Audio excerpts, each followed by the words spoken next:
Think, yeah. Hello? Yes, we're on. Yeah, ladies and gentlemen, it is Wednesday, um, September 3rd, 2005. I am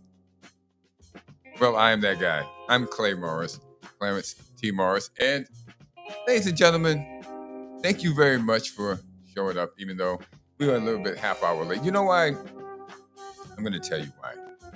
We've gained 5,000 subscribers, and trying to wrap my mind around all those things, I was not going to do a content today, actually, because, well, we have so much content that I need to get out from, previous episodes and things of that sort. We've been working at a breakneck pace here, and I've been having so much fun, but I haven't been able to get out all the content that I want in the way that I want it.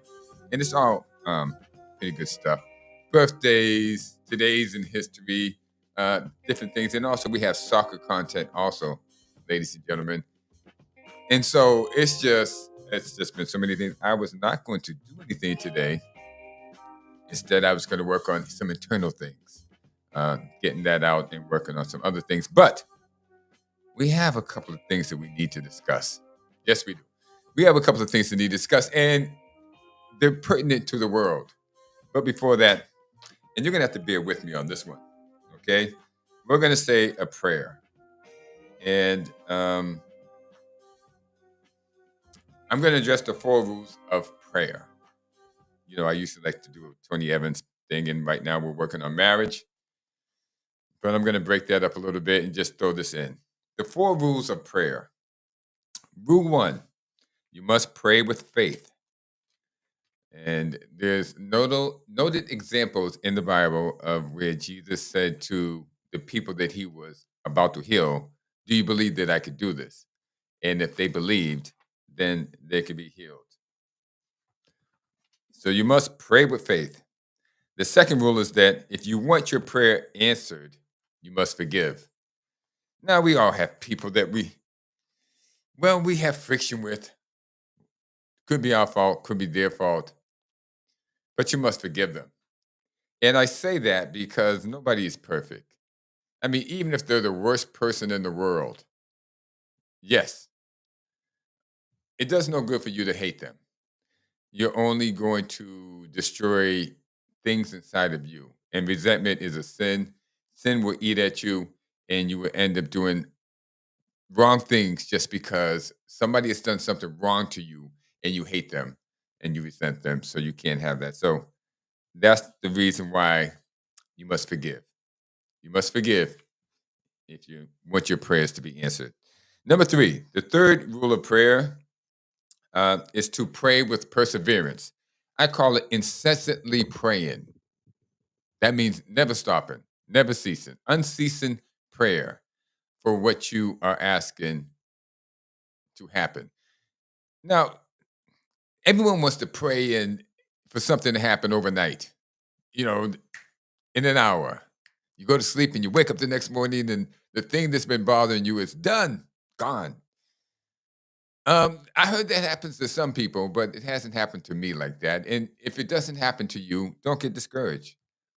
Because if you keep praying on that matter that you're trying to get rid of in your life, be it a person in your life or be it a bad habit that you have in life, yes, a bad habit that you need to take care of, keep praying on it.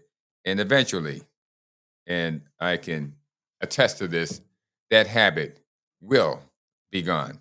And the fourth and final rule of prayer is embodied in rule 2. Okay, you have to pray in Jesus' name. That's right.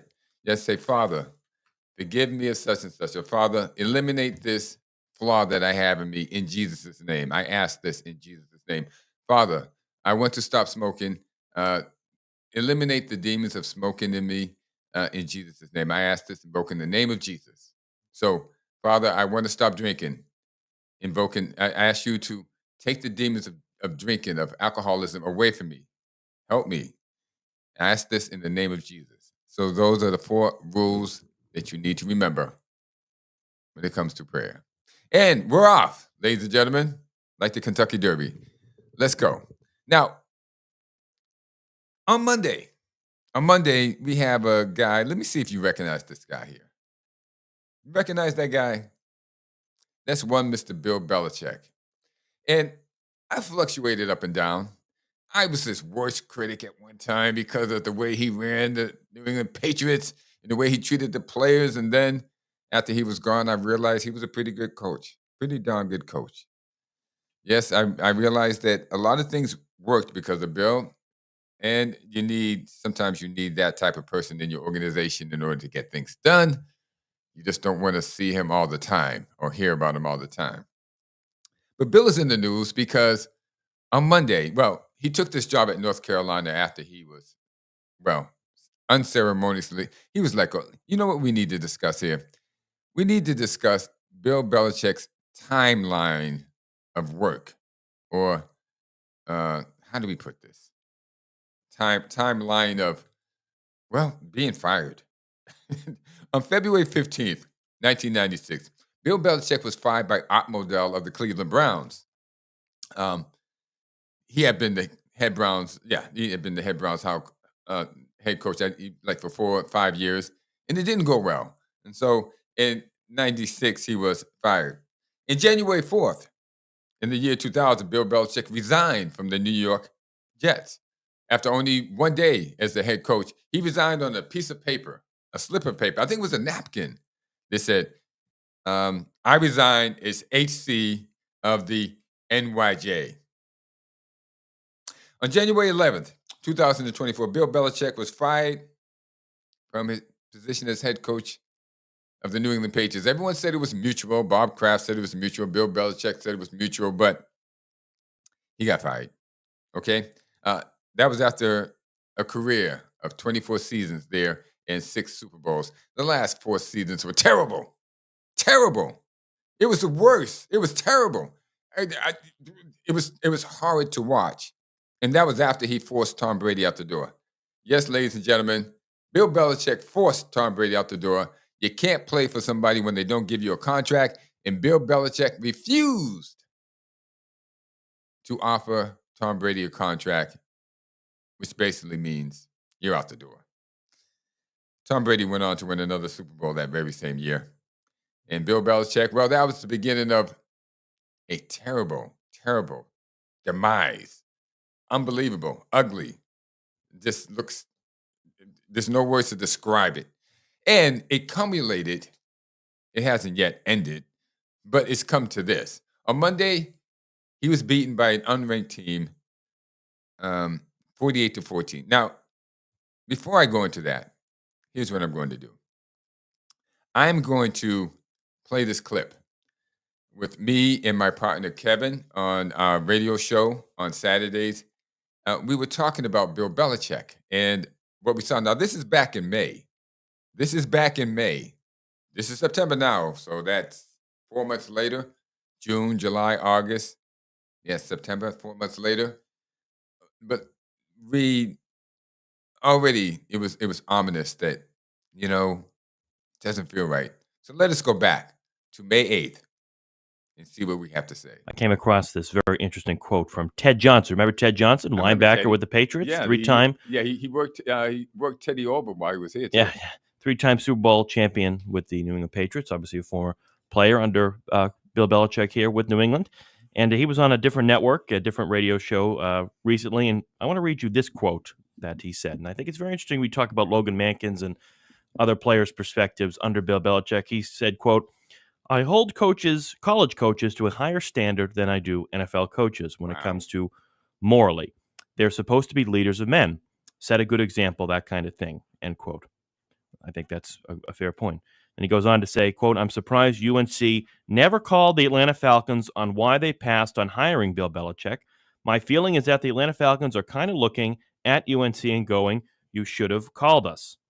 I say all this to say I think the Tar Heels should consider firing Bill Belichick. They should consider letting him go at this point. It's a lot of money, and they're deep into it, obviously. They have preparation for next year, but you look at Bill Belichick, and you wonder if he's fit to coach an NFL team let alone fit to coach a college team, which again, I would put more onus on the character and personality and just overall character, if you will, of a college coach than I do a pro coach. I'm worried about Bill Belichick, just isn't fit to coach college kids, and UNC should consider cutting ties with Bill Belichick. That's the words of Bam. Ted Johnson, who was a former linebacker with the Wow. Patriots under Bill Belichick. Wow. I think he makes Wow. several key points in there, and I think a lot of people scratch their heads as to why the Falcons didn't end up hiring Bill Belichick. Yeah. And how much did Robert Kraft play a role with Arthur Blank? How much was there behind the scenes in that move? And would the Falcons have been anything different than they were? They brought in Raheem Morris instead, and they still didn't make the playoffs. Would they have done anything different with Bill Belichick? I'm not sure. Well, they wouldn't have this controversy about Jordan Hudson. We know that much. They would have avoided that. That's for sure. And this is crazy. But he's right in the fact right. that Clay, with coaching college players, you are supposed to set a certain different example. These guys have not seen the twists and turns of life as NFL guys do. Right. These guys are still college players. They're still Impressionable. Yes, exactly right. And what is the example with your coach? Success or not? Bill Belichick or not? I'm not, obviously it's difficult to compare Bill Belichick to other normal routine college coaches, but still, this is what he signed up to do. Yeah. What is Yes, ladies and gentlemen, as you can see, yes, we already had reservations about Bill Belichick back in May. We had reservations about Bill Belichick for the last 4 years that he was in New England, about the type of person, was he the right person for the job? And let me respond to my chats here because I got to get to this. Thank you very much. I will check on everything. Bada boom. Yours truly, 94. I will check on that. I love your content from Canada. Yes, thank you. From Canada. I will check my email. Thank you for that. Austin Raw Adventures. Thank you very much. From Florida. Naples, Florida, or whatever part of Florida you're in. I'm not too sure, but it sounds like you're on the coast. Austin Raw Adventures. That means that you are doing something raw, adventurously. Okay. Yours truly, I will check that. Mr. Rahman, yes. Do I think Belichick's legacy is taking a bit of a hit? Are you kidding me? Yes. Yes, it's taking a hit. It's reality. Yeah, I believe, yes, it is reality. Proud to be a part of the show. Thank you. Thank you. And we are going to grow. We do soccer content, basketball, football content. We're going to grow as a corporation and as a presence on the media scene, employing people all around the world, United States and around the world. We want everyone to be involved in this endeavor of bringing good, clean, honest sports where there's passion. Passion, spirituality, and unity. That's what unites people anyway. Passion, spirituality, it unites them. And sports does it better than anything I know, anything besides religion. But sports is a lot easier to talk about. You can disagree without going to war for the most part. Sometimes in disagreements with religion, people get very, very, very upset and they unfriend you. You can get into a disagreement about sports and they won't unfriend you. So we can put it that way. That being said, we had reservations about Bill Belichick. So 48-14. And I want you to listen to Jason Whitlock describe watching the game on Monday. I mean, this was anticipated. He got the job, I think, back in November of last year, right? Or maybe very early this year. And he's been preparing for a lot of months for this first game against TCU. And, well, this was a big to-do. There were celebrities there. Teddy Bruschi, a couple of players off the Patriots, Randy Moss, Lawrence Taylor, Michael Jordan. There were all kinds of people there at this game to watch this. And listen to this, ladies and gentlemen. Bill Belichick, they got their brakes beat off of them 48-14 last night by TCU. I believe unranked TCU beat the brakes off of the North Carolina Tar Heels. This North Carolina deal is not going to work. It's a wrap. Bill Belichick is making a fool of himself. His team looked soft, looked confused. It looked like a team that's being led by a 73-year-old man who is publicly gallivanting around, parading around with a 24-year-old sugar baby. Did you see the fourth quarter of that game? That place emptied out. It's over in Chapel Hill. It's over. It's not coming back. The fans came. Michael Jordan was there. Lawrence Taylor was there. Randy Moss was there. Everybody came. And they were like, uh-oh, this isn't what we came for. I'm saying after one game, North Carolina should be figuring out how do we get out from underneath Bill Belichick. And it's just one game. Nah, man. When that guy showed up with his girlfriend, his 24-year-old girlfriend, and she's participating in interviews, she's on field during spring practices, he's on the beach with her on his feet up in the air. When you saw that was like, oh, we got the wrong coach. We got the wrong coach.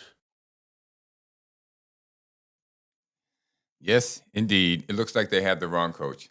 And I really, this is just sad. I mean, you want, even if you're not, enamored by a public figure, but he's had some success in life, such as Bill Belichick. You don't want him to go out like this. I don't want him to go out like this. This is embarrassing. But TCU should be looking to, University of North Carolina should be looking for a way to get from underneath this. And Bill, I know you're not listening to me. And I'm sure you haven't listened to a bunch of other people who have told you this is a bad look. And if I was in college and my coach came to practice, or coach's girlfriend was at practice and she was 24 years old, yes, I'm going to be distracted. And yes, I'm going to question his judgment. Let's just be serious, okay? Me as a college student, and we know that's way back. But me as a college student, I would question his judgment of what the heck is going on with this dude. What the heck is going on? I mean, she's like my age. I'm looking at her. She's looking at me. What does she see in him? I mean, besides the money, we know it's the money, but I mean, we can understand her motive. But your motive, Bill Belichick, is completely screwed. And if it's skewed, and if it's that, I can't trust your judgment when it comes to you telling me what to do on the basketball field or football field. So I think those concerns were legitimate, from Teddy Bruschi to Kevin Chisholm to Jason Whitlock. All of those concerns were legitimate. And Bill,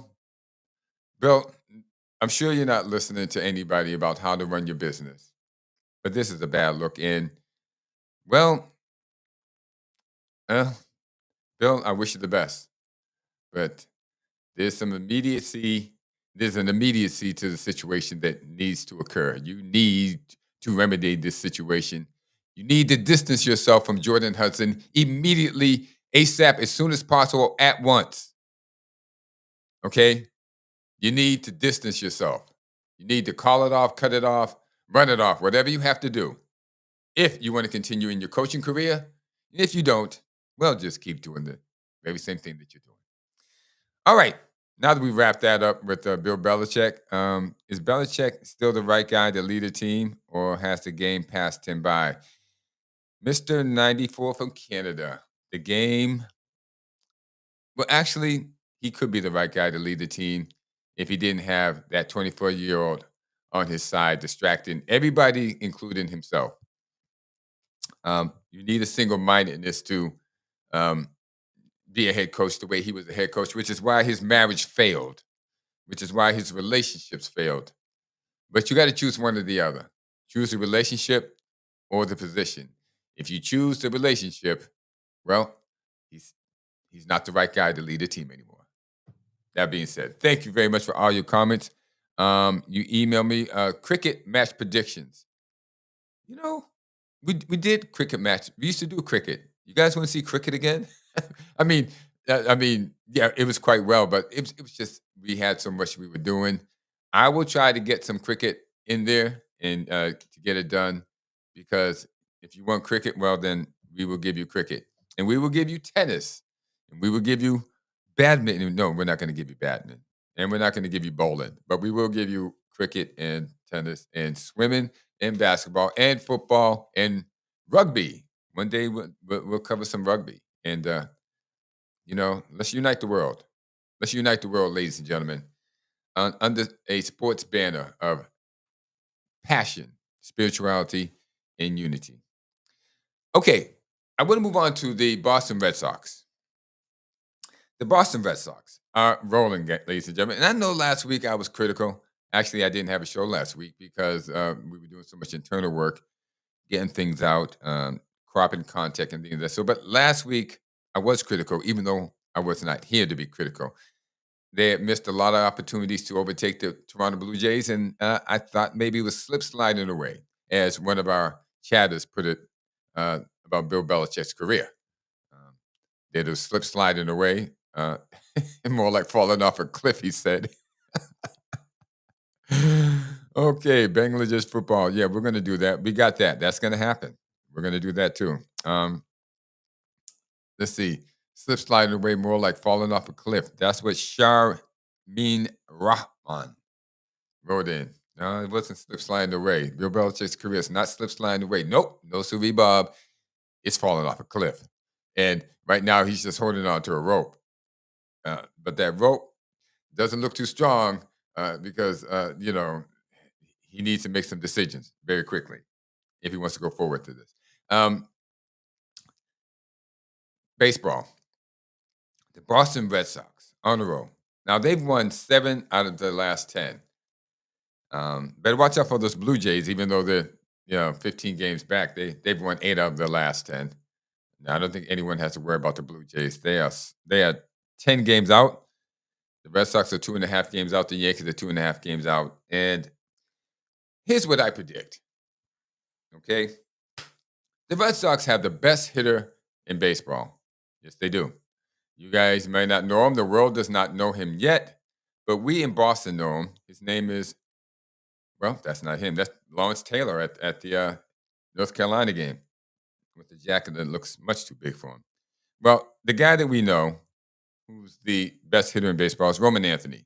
He's a rookie who just came up apparently 2 months ago and has been doing wonders. Pulled something in his back the other night, but he should be okay. And they have the best closer in baseball. One, Arnoldus Chapman, who is 40 or 50 years old, or he could possibly be 60, but it doesn't matter right now because the guy can throw 103 miles an hour. And if you're 60 and you can throw 103 miles an hour, it is still okay to play baseball. I mean, because you don't have to field anything. Nobody's catching up to you. He can place the ball. He throws a changeup. He throws a slider, and he throws a fastball at 103 miles an hour. Forget about it. The guy has not given up a hit. He hasn't given up a hit in, I think 16 games. Ladies and gentlemen, that's what we got. You got the best hitter in baseball, Roman Anthony. You got the best closer in baseball, Arnoldus Chapman, and everything else is just falling into place. They're just ringing the bell. Now, if Alex Cora can stay out of the way, just play, Hamilton or, well, I guess you're stuck with Hamilton now because Marcell is gone. Play Hamilton at second base. Bring in whatever you want to do. But don't play Romy. Just keep Mr. Lowe at first base and Romy Gonzalez, I think, is at first base. Keep those guys at first base. Don't have Romy playing second base. It's not his position. And don't have Rafaela playing second base either. Get somebody. You got plenty of infield help there. Abraham Toro, that guy that you had roaming around for a period of time, let him play second base. It's a natural position with David Hamilton. Stop getting in the way, trying to be Mr. Inspector Gadget, like you know everything, and you can just plug and play players into any position. You can't do it. It messes with their hitting. Stop it already. Get out the way, Alex Cora. Write the lineup and then make the pitching substitutions as the game goes on. And if you need to put a player in, absolutely need to make a play, which is basically if you get a guy on first base and you need to have a faster player on there like Hamilton or Sogard, okay, that's when you make a change. But stop messing with these guys' position. You don't mess with Alex Bregman's position, do you? You don't mess with Trevor Story's position, do you? No, you don't. Okay? Stop it. Get out the way. That being said, the Red Sox are winning. And they're winning handily, 7-3. They look like they might have it going. But my prediction, and you're free to disagree with me, my prediction is that the Yankees are going to overtake first place and the Red Sox are going to come in second and Toronto's going to end up third. And that being said, the reason why I said that is because the Red Sox lit a fire, a serious fire underneath the Yankees when they beat them 3 straight in New York. I mean, that's embarrassing. They didn't beat them in Fenway Park in Boston. They beat the Yankees in New York. And when you got a couple of million people calling for your scalp, you're going to get pretty hot and you're going to come out mad. And they came out mad, and I think they've been the best playing team over the last 15 games, which they have. That's the reason why they jumped in front of the Red Sox and the reason why they're breathing down the Blue Jays' neck. So I am a Red Sox fan. I just feel that they need a little bit more that management's not giving them. If Alex Cora can stay out of the way, and if management had to went out and got a veteran hitter, not only Lowe, the guy they got for first base, but another one, a right-hander, to come in and like Alec Pierce did back in I think it was 2018. Okay, like he did. Come in and make that guy that makes it happen. Just it's good for that moment. I feel like they're too young. Rafaela, Duran, Anthony out in the outfield, really good kids, really good athletes, but I think they're too young to seize the moment. But we will see. I will either be right or wrong, and we will know pretty soon, within a month, because this is the last month of the season. So we will know by the end of this month whether I am right or wrong. And so really, that's my show today. Aldis Chapman, and I'll just go through the guys who were at the UNC game. That looks like Julius Peppers there. That's with Lawrence Taylor. And Randy Moss was there wearing Carolina blue. Michael Jordan was there wearing Carolina blue. And, well, it just didn't. Well, I guess you guys already know the results. That being said, I'll let it go at that. And here is the bumper music. As my wife says, make sure you get that right. Yeah, she's constantly in my ear. That's what happens when you have a quiet Japanese wife. She is so quiet, she's always in my ear. But, I thank God that she's my wife. I mean, what am I talking about? She makes everything happen around me. And who knows where she is right now. She's out doing something. But the prayers. Remember the 4 rules of prayer. And guys, never stop praying. Pray unceasingly for the things you want and the things you want to change in your life. Because half of the things you want will come a lot easier if you change some things in your life. I can attest to that. Good luck, Bill Belichick. Good luck to the Red Sox. Good luck to the Yankees. And we'll see what happens with the Yankees, the Blue Jays, and the Red Sox down the stretch. Have a good day. Have a good week. Have a good month. And I'll see you on Saturday. Join the show on Saturday. You can call in on Saturday, 844-249-5247, 844-249-5247. You can call into the show Saturday at 9 a.m. and be on the air. Have a good one.